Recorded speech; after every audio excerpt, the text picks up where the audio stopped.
Hello friends, आज हम बात करेंगे जो हम लोग बीएससी फिफ्थ सेमेस्टर केमिस्ट्री देख रहे थे उसका यूनिट नंबर 2 चल रहा था, केमिस्ट्री ऑफ एल्कीन्स। ठीक है, केमिस्ट्री ऑफ एल्कीन्स, जिसमें हमने इसकी एल्कीन्स जो होती है उनकी मेथड ऑफ प्रिपरेशन के बारे में इसके पहले वाले वीडियो पे बात की थी। आज की वीडियो में हम एल्कीन्स की फिजिकल प्रॉपर्टीज और एल्कीन्स की केमिकल प्रॉपर्टीज के बारे में बात करेंगे। ठीक है, एकदम मस्त तरीके से समझेंगे एल्कीन्स की फिजिकल प्रॉपर्टीज क्या होती हैं और एल्कीन्स की केमिकल प्रॉपर्टीज क्या होती है। ठीक है, तो भाई प्लीज वीडियो को शुरू से लेकर आखिर तक जरूर देखना, एकदम मस्त तरीके से देखेंगे। ठीक है, और अगर चैनल पे न हो तो चैनल को सब्सक्राइब और वीडियो को लाइक भी कर लेना। तो चलो बात करते हैं, पहले देखते हैं एल्कीन्स की फिजिकल प्रॉपर्टीज, फिर देखते हैं केमिकल। तो चलो पहले फिजिकल प्रॉपर्टीज की बात कर लेते हैं। ठीक है, तो चलो बात करते हैं अब फिजिकल प्रॉपर्टीज ऑफ एल्कीन्स की। तो देखो, हमने पहला नंबर इसका फिजिकल प्रॉपर्टीज यहाँ पे लिखा हुआ है कि क्या लिखा है, these double bond compounds are colourless and odourless in nature. हमने क्या लिखा है, दीज डबल बॉन्ड कंपाउंड। आपको पता है एल्कीन्स जो होती है डबल बॉन्ड कंपाउंड होती है, मतलब जिसमें कार्बन कार्बन के बीच में डबल बॉन्ड होता है, मतलब कि द्विबंध होता है। ठीक है, तो ये एक प्रकार के डबल बॉन्ड वाले यौगिक हैं। ठीक है, तो इन डबल बॉन्ड वाले यौगिक के बारे में बताया गया कि ये कलरलेस होती हैं। कलरलेस का मतलब हिंदी पे कहें तो रंगहीन, जिसपे कोई रंग नहीं होता, और ऑर्डरलेस होती है, अर्थात हिंदी पे कहें गंधहीन, मतलब इन पे कोई स्मेल नहीं आती। ठीक है, तो ये colourless and odourless in nature, ये प्रकृति में जो डबल बॉन्ड वाले कंपाउंड हैं ये क्या है, कलरलेस अर्थात रंगहीन है, और क्या है, गंधहीन या ऑर्डरलेस है। तो ये इसका पहला फिजिकल प्रॉपर्टीज है कि एल्कीन्स जो है ये ऐसे डबल बॉन्ड वाले कंपाउंड है जो कि नेचर में क्या है, कलरलेस एंड ऑर्डरलेस है। ठीक है, आप देखते अगला नंबर फिजिकल प्रॉपर्टीज इसका क्या है। आप देखो अगला नंबर हमने यहाँ पे लिख दिया, alkenes containing 2,4 carbons atoms are gases, 5 से 17 आर लिक्विड एंड 18 ऑनवर्ड्स और सॉलिड इन 25 डिग्री सेंटीग्रेड।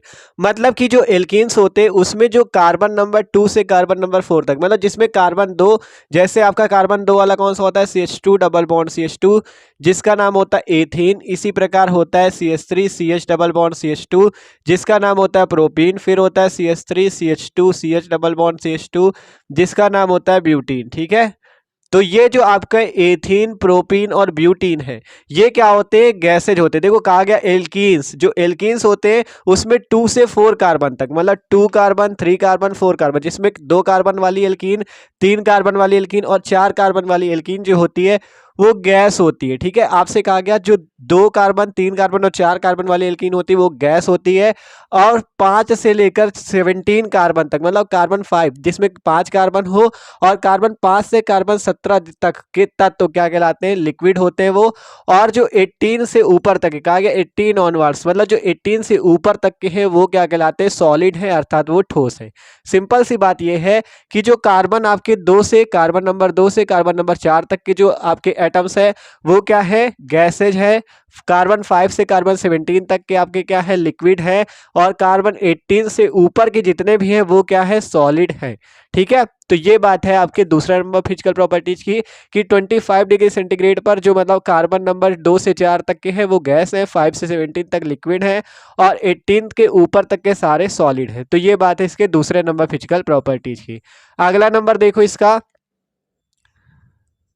आप देखो अगला नंबर फिजिकल प्रॉपर्टीज क्या कहता है, alkenes are insoluble in water. मतलब जो एल्कीन्स होते हैं वो इनसॉल्यूबल होते हैं। इनसॉल्यूबल मतलब समझते हो, हिंदी पे कहें तो अविलेय, मतलब जिसमें विलेय ना हो, मतलब जिसमें सॉल्यूबल ना हो। तो alkenes are insoluble in water, मतलब ये वाटर में अर्थात जल में क्या है, इनसॉल्यूबल अर्थात अघुलनशील या अविलेय, इसमें नहीं घुलता। And alkenes are soluble in inorganic solvents like alcohol, benzene, ether ETC। Main इसका मतलब ये है कि जो एल्कीन्स होते हैं वो वाटर में इनसॉल्यूबल होते हैं, मतलब वो जल में नहीं घुलते। और जो आगे के जैसे आपके देखो कहा गया एल्कीन्स और सॉल्यूबल, वो किन पे सॉल्यूबल होते हैं, इनऑर्गेनिक सॉल्वेंट। इनऑर्गेनिक सॉल्वेंट मतलब कि आपके जो अकार्बनिक यौगिक है। ठीक है, जैसे कौन कौन से, एल्कोहल हो गया, बेंजीन हो गया, ईथर हो गया, इनमें घुलनशील है। सिंपल बात ये कह सकते हो कि जो एल्कीन्स होते हैं वाटर में नहीं घुलते या उन पे सॉल्यूबल नहीं है, लेकिन जैसे बेंजीन, ईथर और आपके ये जैसे बताया गया एल्कोहल, इन पे क्या होते हैं, विलेय होते, ये आपके क्या है, इनऑर्गेनिक सॉल्वेंट। तो ये चीज़ है कि alkenes are insoluble in water and alkenes are soluble in inorganic solvents like alcohol, benzene, ether ETC। ठीक है, तो ये तीसरा फिजिकल प्रॉपर्टीज हो गया। अगला नंबर देखो अगला नंबर फिजिकल प्रॉपर्टीज क्या कहता है कि boiling point melting point of alkenes are increases as the number of carbon atoms increases. मतलब कि ये है बॉइलिंग पॉइंट अर्थात क्वथनांक, मेल्टिंग पॉइंट अर्थात गलनांक। मतलब क्वथनांक और गलनांक जो एल्कीन्स के होते हैं वो इंक्रीज होते हैं अर्थात बढ़ते हैं। कब बढ़ते हैं? Eight the number of carbon atom increases. मतलब जैसे जैसे कार्बन एटम की नंबर इंक्रीज होती है वैसे वैसे एल्कीन्स के जो आपके बॉइलिंग पॉइंट अर्थात क्वथनांक और जो गलनांक होते वो बढ़ते हैं। मतलब जैसे जैसे कार्बन एटम्स की नंबर बढ़ेगी, जैसे जैसे कार्बन एटम्स की नंबर बढ़ेगी वैसे ही आपका बॉइलिंग पॉइंट भी बढ़ेगा और आपका मेल्टिंग पॉइंट भी बढ़ेगा। ठीक है, तो ये सिंपल सा मतलब कि एल्कीन्स में जैसे जैसे कार्बन एटम की नंबर बढ़ेगी, नंबर समझ तो जैसे अभी 2 कार्बन है एथीन हो गया, 3 कार्बन पे प्रोपीन हो गया, 4 कार्बन पे आपका ब्यूटीन हो गया। ठीक है, तो इस टाइप से समझ सकते हो। तो यहाँ पे जैसे जैसे नंबर ऑफ कार्बन एटम बढ़ेगी, यहाँ पे 2 कार्बन 3 कार्बन 4 कार्बन जैसे जैसे बढ़ती जाएगी वैसे वैसे ही बॉइलिंग पॉइंट अर्थात क्वथनांक और मेल्टिंग पॉइंट अर्थात गलनांक भी बढ़ता जाएगा। तो ये है इसके फिजिकल प्रॉपर्टीज। पहला नंबर था these double bond compounds are colourless and odourless in nature. मतलब कि जो नेचर पे ये जो डबल बॉन्ड वाले कंपाउंड या कह सकते हो एल्कीन्स जो है ये कलरलेस अर्थात रंगहीन एंड ऑर्डरलेस अर्थात गंधहीन है। दूसरा नंबर था एल्कीन्स कॉन्टेनिंग 2 से 4 कार्बन एटम्स आर गैसेज। मतलब 2 से 4 तक कार्बन एटम तक एल्कीन जो है गैस है, 5 से 17 तक लिक्विड है एंड 18 के ऊपर तक के जितने हैं वो सॉलिड है इन 25 डिग्री सेंटीग्रेड। फिर कहा गया एल्कीन्स और इनसॉल्युबल इन वाटर। मतलब एल्कीन जो है वो वाटर पे इनसॉल्युबल अर्थात घुलता नहीं है एंड एल्कीन्स और सॉल्युबल और वो किस पे घुलता है? इनऑर्गेनिक सॉल्वेंट जैसे कि एल्कोहल बेंजीन ईथर, इनमें मतलब घुलता है और वाटर पे नहीं घुलता। अगला नंबर था boiling point melting point of alkenes are increases at the number of carbon atoms increases. मतलब जैसे जैसे number of carbon atom increase होती है वैसे वैसे बॉइलिंग पॉइंट अर्थात क्वथनांक और मेल्टिंग पॉइंट अर्थात गलनांक भी इंक्रीज होता है या बढ़ता है। ठीक है, तो ये थे इसकी फिजिकल प्रॉपर्टीज। स्क्रीनशॉट लेना चाहो तो ले लो। आप देखते हैं केमिकल प्रॉपर्टीज ऑफ एल्कीन्स। आप देखते हैं केमिकल प्रॉपर्टीज ऑफ एल्कीन्स, मतलब एल्कीन्स के रासायनिक गुणों के बारे में। तो देखो इसका जो रासायनिक गुण नंबर 1 है ये हम देखते हैं। पहली नंबर मान लो देखते हैं इसकी एडिशन रिएक्शन। ठीक है, addition reaction. Addition reaction Hindi पे क्या है तो योगात्मक अभिक्रिया, मतलब जिसमें क्या हो ऐड किया जाए। ठीक है, किसी चीज को ऐड किया जाए ऐसी रिएक्शन। तो पहली नंबर रिएक्शन इसकी मान लो हम ले ले आपकी एडिशन ऑफ हाइड्रोजन कह सकते हो। ठीक है, या आप रिएक्शन विद हाइड्रोजन कह सकते हो। मान लो हम एडिशन कहें हाइड्रोजन का। ठीक है, एडिशन ऑफ हाइड्रोजन। ठीक है, मतलब कि हाइड्रोजन हम का एडिशन करेंगे। ठीक है, तो देखो जब एल्कीन्स में हाइड्रोजन को ऐड किया जाता है तब क्या होता है। ठीक है, तो देखो अगर मान लो कोई एल्कीन ले ले, जैसे हम ले ले पहली वाली एल्कीन ही जो आपकी है कौन सी? Ethene, CH2 double bond CH2। क्या नाम है इसका? एथीन। हम एथीन को ले रहे हैं, इस पे क्या ऐड करना है? हाइड्रोजन ऐड करना है। तो यहाँ पे हाइड्रोजन ऐड करो और इसमें किसी चीज की प्रेजेंस होगी। किसकी प्रेजेंस होगी? निकिल की। किसकी प्रेजेंस होगी? निकिल की। और यहाँ पे कुछ टेम्परेचर भी होगा 200 से 300 डिग्री सेंटीग्रेड का। ठीक है, जब निकिल पे आप 200 से 300 डिग्री सेंटीग्रेड टेम्परेचर पर इसे हीट करोगे तब क्या होगा? ये जो आपने हाइड्रोजन ऐड किया, एक हाइड्रोजन आपका यहाँ पे, एक हाइड्रोजन यहाँ पे लग जाएगा। देखो यहाँ CH2 था, एक हाइड्रोजन लगेगा तो CH3। फिर यहाँ पे जब ऐड होएगा तो बॉन्ड एक कम हो जाएगा, सिंगल बॉन्ड हो जाएगा, फिर एक हाइड्रोजन यहाँ पे CH3। आप देखो CH3 सिंगल बॉन्ड CH3 बन चुका, इसका नाम क्या हो जाएगा? एथेन। ठीक है, सिंपल क्या हुआ? एथीन से हम पहुंच गए एथीन के पास। मतलब कि अगर आप हाइड्रोजन ऐड करते हो एल्कीन्स पे तो आप क्या पा सकते हो? एल्केन्स पा सकते हो। और भी एग्जांपल देख लो, मान लो हम प्रोपीन ले ले, CH3 CH double bond CH2 plus hydrogen उस पर ऐड करें, निकिल प्रेजेंस दे दें, 200 से 300 डिग्री सेंटीग्रेड का टेम्परेचर दे दे। ठीक है, तो क्या हो जाएगा? यहाँ पे हाइड्रोजन ऐड होगी, एक हाइड्रोजन देखो इसी डबल बॉन्ड वाले पे ऐड कराना, एक हाइड्रोजन इस कार्बन पे ऐड करा दो, एक इस पे ऐड करा दो, क्योंकि इसके तो पहले से ही 3 हाइड्रोजन है इसके पास। तो 3 हाइड्रोजन और एक बॉन्ड, ये 4 बॉन्ड तो इसने पहले से बना रखे। 4 से ज्यादा कार्बन कभी नहीं बनाता, कार्बन हमेशा 4 बॉन्ड बनाता है, तो इसके पास बन सकता है। तो क्या होगा? एक हाइड्रोजन इसको दे दो, एक हाइड्रोजन इसको दे दो, तो देखो CH3 इसको एक हाइड्रोजन मिलेगा तो CH2 और इसको एक हाइड्रोजन मिलेगा तो CH3 और बॉन्ड क्या हो जाएगा? कम हो जाएगा, क्योंकि ये हाइड्रोजन इस पे जुड़ रहा है तो बॉन्ड हो जाएगा कम। तो CH3 CH2 CH3 इसका नाम क्या हो जाएगा? प्रोपेन। और ये क्या था? प्रोपीन। तो सिंपल अगर आप एल्कीन्स पे हाइड्रोजन को ऐड करते हो निकिल की प्रेजेंस पे 200 से 300 डिग्री सेंटीग्रेड पे, तो आपको क्या मिलता है, एल्केन्स मिलते हैं। एल्कीन से एल्केन पे आप जा सकते हो। जैसे एथीन लिया तो एथेन, प्रोपीन लिया तो प्रोपेन, ब्यूटीन लोगे तो ब्यूटेन। तो आप देखो यहाँ पे आपको थ्योरी पे क्या लिखना है वो भी लिख देते हैं। आप देखो हमने यहाँ पे लिख दिया कि जब एल्कीन्स को निकिल की प्रेजेंस में 200 से 300 डिग्री सेंटीग्रेड टेम्परेचर पर H2 अर्थात हाइड्रोजन के साथ हीट करते हैं तो एल्केन्स बनते हैं। क्या बनते हैं, एल्केन्स बनते हैं। जब एल्कीन्स को निकिल की प्रेजेंस में 200 से 300 डिग्री सेंटीग्रेड टेम्परेचर पर हीट करते हैं H2 के साथ, ठीक है, किसके साथ हीट करते हैं, H2 के साथ, हाइड्रोजन के साथ, तो क्या बनता है, एल्केन्स बनते हैं। सिंपल एल्कीन से एल्केन बन जाते हैं। तो ये सिंपल सी रिएक्शन थी, एडिशन ऑफ हाइड्रोजन, ठीक है। तो स्क्रीनशॉट ले लो। आप देखते हैं एडिशन ऑफ हैलोजन, मतलब अगर हम लोग हैलोजन को ऐड करें तो क्या होता है। तो देखो इसका स्क्रीनशॉट लो। आप देखो अगली नंबर रिएक्शन हमारे पास एडिशन ऑफ हैलोजेंस, मतलब हमें हैलोजेंस को ऐड करना है। हैलोजन समझते हो, जैसे क्लोरीन, ब्रोमीन, आयोडीन, ठीक है, इन्हें कहते हैं हैलोजन परिवार के तत्व या हैलोजेंस। तो हमें हैलोजन ऐड करना है। देखो पढ़ो, हमने लिखा है जब एल्कीन्स की रिएक्शन हैलोजन से पोलर सॉल्वेंट अर्थात H2O, पोलर सॉल्वेंट समझते हो, ध्रुवी विलायक, ठीक है, ध्रुवी विलायक जैसे H2O, sunlight HNu, non polar solvent CCl4 की प्रेजेंस में करते तो हैलो एल्केन्स बनते। इसका क्या मतलब है, आपसे कहा गया जब एल्कीन्स की रिएक्शन आप इनमें से किसी एक की प्रेजेंस में करते हो, कोई किनमें से, polar solvent H2O, sunlight HNu, non polar solvent CCl4, इन तीनों में से किसी एक की प्रेजेंस में अगर आप एल्कीन्स की रिएक्शन करते हो तो आपको हैलो एल्केन्स मिलेंगे। देखो हम करके दिखाते हैं आपको एग्जाम्पल से। सिंपल हम कोई एल्कीन लेते, मान लो हम लेते एथीन को, ठीक है, CH2 double bond CH2, CH2 double bond CH2, इसका क्या नाम है, एथीन। हमने एथीन लिया। अगर हम इस एथीन की रिएक्शन इन, देखो कहा गया एथीन की रिएक्शन हैलोजन से, कोई भी हैलोजन ले सकते हो, क्लोरीन, ब्रोमीन, आयोडीन, कोई भी, हम मान लो क्लोरीन ले लेते हैं। क्या है ये, क्लोरीन Cl2। आपसे कहा गया जब एल्कीन्स की रिएक्शन हैलोजन से आप चाहे पोलर सॉल्वेंट H2O ले लो, चाहे सनलाइट HNu की उपस्थिति ले लो, या नॉन पोलर सॉल्वेंट CCl4 की ले लो, किसी की भी ले सकते हो। मान लो हम यहाँ पे उपस्थिति ले ले, इसी प्रकाश की ऊर्जा, जो प्रकाश की एनर्जी है HNu, इसी की उपस्थिति दे दे यहाँ पे ये HNu, ठीक है।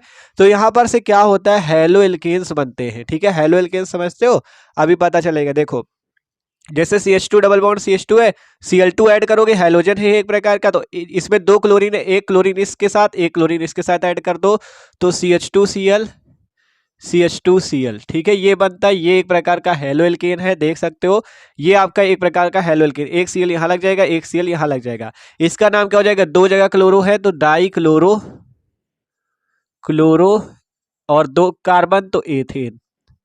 देखो हैलो एल्केन का मतलब समझ लो, हैलो का मतलब है हैलोजन से, जैसे क्लोरो, और एल्केन्स का मतलब जैसे एथेन, तो ये चीज बनता है हैलो एल्केन, ठीक है। डाई क्लोरो एथेन, दो जगह क्लोरीन लगा था इसलिए डाई क्लोरो एथेन।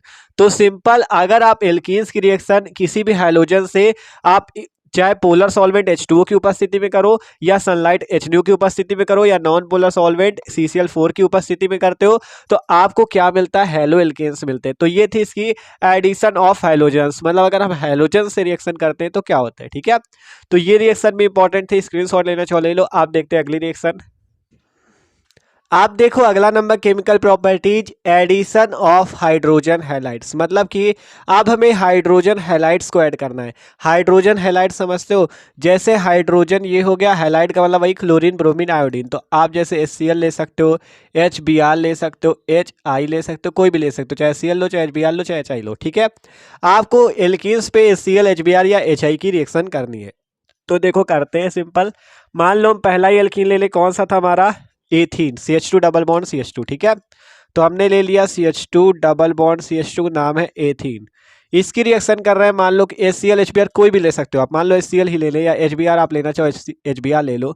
HCl मान लो हमने ले लिया, ये क्या है, हाइड्रोजन हैलाइड, ठीक है। जब आप इससे रिएक्शन करते हो तो क्या बनता है, देखो यहाँ से सिंपल, ये हाइड्रोजन और क्लोरीन है, हाइड्रोजन एक यहाँ लगा दो, क्लोरीन एक यहाँ लगा दो, ठीक है। तो क्या बन जाएगा, देखो हाइड्रोजन यहाँ पे जोड़ दो तो CH3, और यहाँ पे सिंगल बॉन्ड हो जाएगा, फिर क्या हो जाएगा CH2, और ये वाला क्लोरीन लग जाएगा, इसका नाम क्या हो जाएगा, क्लोरो एथेन, क्लोरो एथेन,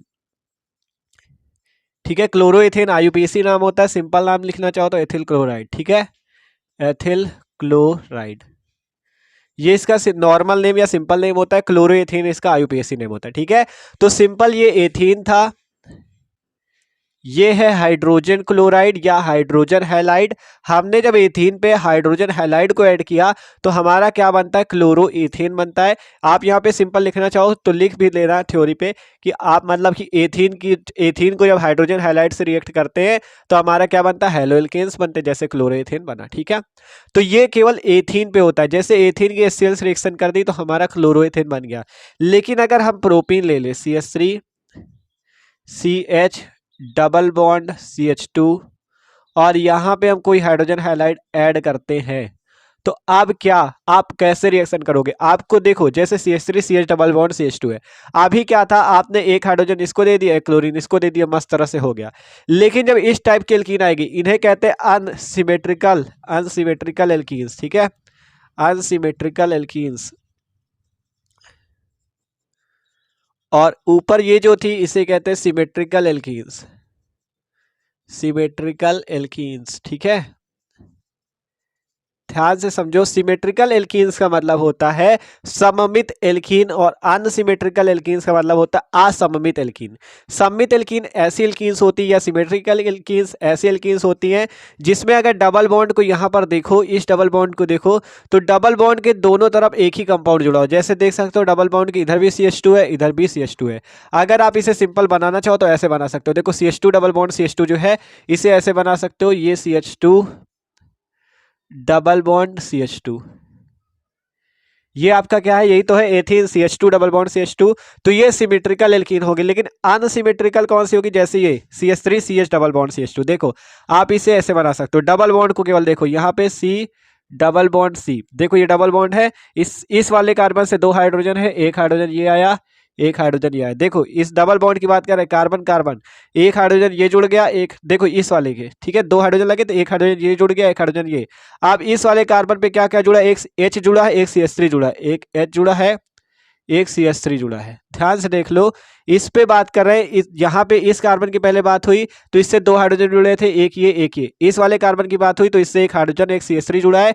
तो आप देखो ये अनसिमेट्रिकल क्यों है, क्योंकि आप देख रहे हो इधर साइड तो दो हाइड्रोजन जुड़े हैं कार्बन से, लेकिन इधर साइड एक हाइड्रोजन एक CH3 जुड़ा है, तो ये अनसिमेट्रिकल होगी। मतलब डबल बॉन्ड के दोनों तरफ एक ही ग्रुप होना चाहिए तो वो सिमेट्रिकल। जैसे ऊपर वाला, जैसे इसका एग्जाम्पल है एथीन, इस पे इधर भी H, इधर भी H, इधर भी H, इधर भी H, तो ये सिमेट्रिकल है। लेकिन इस पे इधर H है, इधर HCH3 है, तो ये अनसिमेट्रिकल है। ठीक है, तो देखो अनसिमेट्रिकल एल्कीन जो होती है उनमें अगर आप HCl ऐड करते हो तो इसमें क्या होता है, इसमें आपको कैसे पता चलेगा कि हम H को किस पे जोड़े। ठीक है, इसमें तो था एक बार H इसमें जोड़ा, Cl इसमें जोड़ दिया, लेकिन इसमें कैसे पता चलेगा कि H हम इसमें जोड़े या इसमें जोड़े। ठीक है, तो उसको देखने के लिए देखो आपका जो एक नियम है मार्कोनी काफ का नियम। ठीक है, मार्कोनी काफ के नियम से अनसिमेट्रिकल एल्कीन्स पे हम हाइड्रोजन हैलाइड्स को ऐड कर सकते हैं। ठीक है, तो वो हम देखेंगे इसके अगले वाले वीडियो पे, तो आप इतना स्क्रीनशॉट लेके रख सकते हो।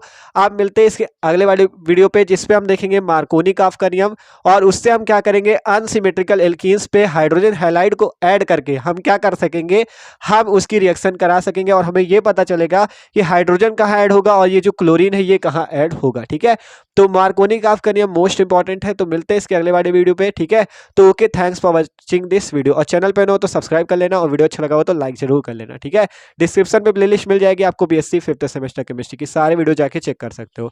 Okay, thanks for watching this video.